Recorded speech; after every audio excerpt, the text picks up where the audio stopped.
Hello everyone. In last class we have discussed about the chemical reaction and their types. In that class we discussed about the two types of the reaction, decomposition reactions and combination reaction. और आज हम जो discuss कर रहे हैं वो सबसे पहले हम डिस्कस करेंगे डिस्प्लेसमेंट रिएक्शन के बारे में। अगर तुम लोग नए हो तो सब्सक्राइब करो, वो जो लाल वाला बटन है उसके साथ सूर्य नमस्कार करो या फिर अनुलोम विलोम, मुझे नहीं पता, बस क्लिक हो जाना चाहिए।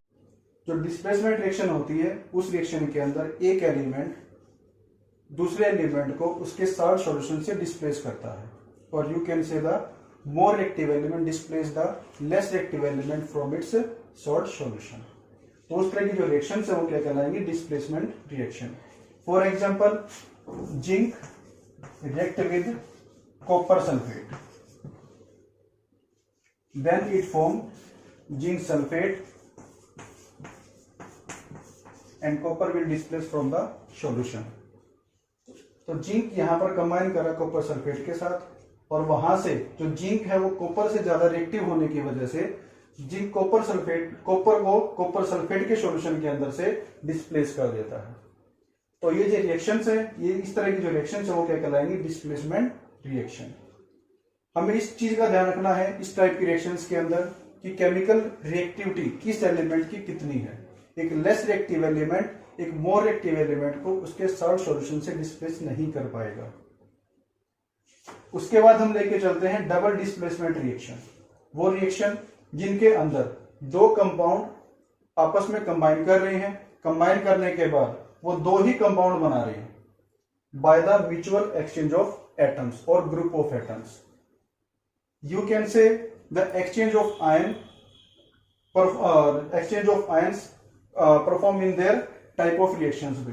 For example BaCl2 combine with sodium sulfate, then it form barium sulfate and sodium chloride. For the balancing of equation, this is the balance chemical equation for the double displacement reaction. इस reaction के अंदर barium chloride combine कर रहा है किसके साथ, sodium sulphate के साथ। सोडियम सल्फेट के साथ जो कंबाइन करता है तो वहां पर हमें एक्सचेंज ऑफ आयंस और you can say the exchange of atoms हमें देखने को मिल रहे हैं, जिसकी वजह से वहां पर बेरियम सल्फेट और सोडियम क्लोराइड की फॉर्मेशन देखने को मिलती है। तो इस तरह की जो रिएक्शन है वो कहलाती है डबल डिस्प्लेसमेंट रिएक्शन। उसके बाद नेक्स्ट आता है एक्सोथर्मिक रिएक्शन।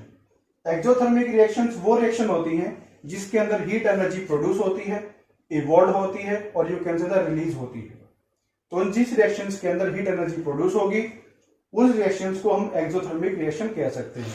जैसे हम एग्जांपल लेते हैं, कार्बन की रिएक्शन करवा दी हमने ऑक्सीजन के साथ, जिसकी वजह से वहां पर कार्बन डाइऑक्साइड की फॉर्मेशन होती है, लेकिन साथ में वहां पर हमें हीट एनर्जी भी देखने को मिलेगी, यहां पर हीट एनर्जी भी प्रोड्यूस होती है। तो इस टाइप की जो रिएक्शंस होंगी उनको बोला जाएगा एक्सोथर्मिक रिएक्शन। उससे अपोजिट जो नेक्स्ट रिएक्शन है वो एंडोथर्मिक रिएक्शन है। एंडोथर्मिक रिएक्शन वो रिएक्शन होती है जिनके अंदर हीट एनर्जी कंज्यूम होती है और यू कैन से एब्जॉर्ब होती है, या फिर आप ये कह सकते हो कि इसके अंदर हीट एनर्जी यूज होगी। जैसे कि अगर हम एग्जांपल के तौर पर देखें, कैल्शियम कार्बोनेट को हमने हीट किया, इसके हीट करने की वजह से यहां पर कैल्शियम ऑक्साइड बनता है और कार्बन डाइऑक्साइड गैस प्रोड्यूस होती है। तो इस रिएक्शन के अंदर हीट एनर्जी यूज हो रही है, कंज्यूम हो रही है, जिसके कंजप्शन की वजह से कैल्शियम कार्बोनेट का ब्रेकडाउन देखने को मिलेगा, वहां पर क्विकलाइन कैल्शियम ऑक्साइड और CO2 गैस प्रोड्यूस होती है। तो इस तरह की जो रिएक्शन है वो कहलाएंगी endothermic reaction. Now we will discuss about oxidation reaction. वो reaction which involve the addition of oxygen और रिमूवल ऑफ हाइड्रोजन, मतलब कि वो रिएक्शन जिनके अंदर ऑक्सीजन का एडिशन हो रहा है और हाइड्रोजन का रिमूवल हो रहा है, उन रिएक्शंस को ऑक्सीडेशन रिएक्शन बोला जाता है। जैसे अगर हम एग्जांपल लेके चलें, यहाँ पर मैग्नीशियम ऑक्सीजन के साथ कंबाइन कर रहा है और मैग्नीशियम ऑक्साइड बना रहा है, तो हमें यहाँ पर देखने को मिल रहा है कि मैग्नीशियम के साथ ऑक्सीजन इन्वॉल्व हो रहा है, या फिर आप ये कह सकते हैं कि ऐड हो रहा है, जिसकी वजह से वहां पर मैग्नीशियम ऑक्साइड बना। तो यहाँ पर हमें देखने को मिलता है मैग्नीशियम का ऑक्सीडेशन।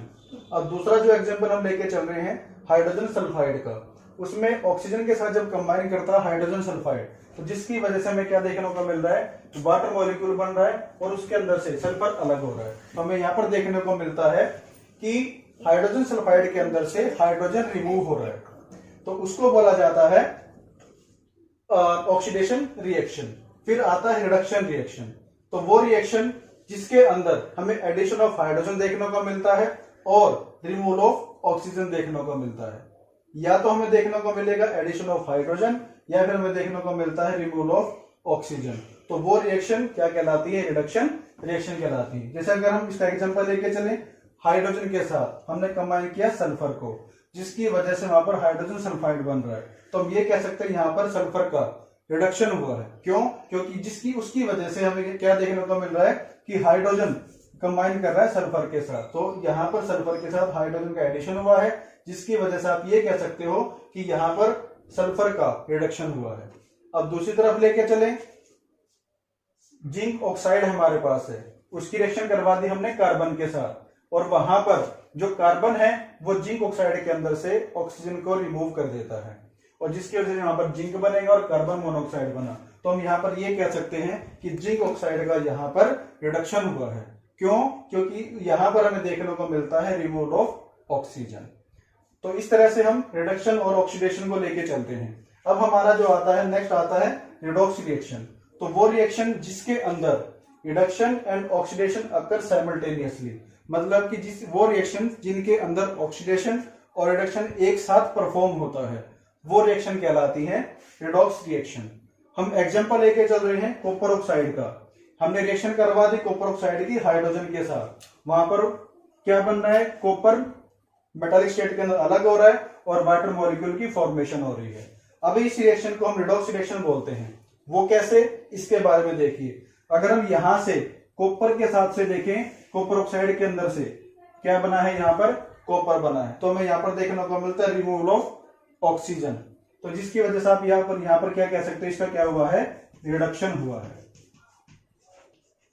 और जब हम इस मॉलिक्यूल के साथ देखते हैं कि हाइड्रोजन जो है वो कन्वर्ट हो रहा है किसके अंदर, वाटर के अंदर, तो यहां पर हमें देखने को मिल रहा है एडिशन ऑफ ऑक्सीजन। तो ये जो हमें यहाँ पर देखने को मिलता है हाइड्रोजन के मॉलिक्यूल का ऑक्सीडेशन हुआ है। तो हम ये कह सकते हैं इस रिएक्शन के अंदर रिडक्शन और ऑक्सीडेशन एक साथ परफॉर्म हो रहा है, तो ये रिएक्शन कहलाती है रिडॉक्स रिएक्शन। अब इन्हीं जो रिडॉक्स रिएक्शन है बेटा, इनके अंदर हम लेके चलते हैं दो तरह की चीजें भी। एक हमारे पास आता है, दो एजेंट्स हम लेके चल रहे हैं, ऑक्सीडाइजिंग एजेंट और रिड्यूसिंग एजेंट। तो ऑक्सीडाइजिंग एजेंट कौन से होते हैं, वो एजेंट्स या फिर वो मॉलिक्यूल विच प्रोवाइड ऑक्सीजन और रिमूव हाइड्रोजन, जिनके अंदर कैपेबिलिटी है ऑक्सीजन को प्रोवाइड करने की या हाइड्रोजन को रिमूव करने की, तो वो मॉलिक्यूल्स ऑक्सीडाइजिंग एजेंट कहलाएंगे। जबकि दूसरी तरफ हम लेके चलते हैं रिड्यूसिंग एजेंट के। रिड्यूसिंग एजेंट ऑक्सीडाइजिंग एजेंट के जस्ट अपोजिट है। जैसे इसके अंदर हमें देखने को मिलता है रिड्यूसिंग एजेंट वो मॉलिक्यूल्स होंगे जो जिनके अंदर कैपेबिलिटी है हाइड्रोजन को प्रोवाइड करने की या फिर ऑक्सीजन को रिमूव करने की, तो वो मॉलिक्यूल्स कहलाएंगे रिड्यूसिंग एजेंट। जैसे कि हम लेके चलते हैं इस मॉलिक्यूल के अंदर, हम ये जो केमिकल हमने रिएक्शन पढ़ी थी रिडॉक्स रिएक्शन वाली, इसके अंदर जो कॉपर ऑक्साइड है वो यहाँ पर हाइड्रोजन को ऑक्सीजन प्रोवाइड कर रहा है, तो यहाँ पर कॉपर ऑक्साइड एक ऑक्सीडाइजिंग एजेंट की तरह काम करेगा, जबकि जो हाइड्रोजन है वो कॉपर ऑक्साइड को हाइड्रोजन प्रोवाइड कर रहा है, या फिर आप ये कह सकते हो कि वहां से वो ऑक्सीजन को रिमूव कर रहा है, जिसकी वजह से हाइड्रोजन यहाँ पर एक रिड्यूसिंग एजेंट की तरह काम करेगा।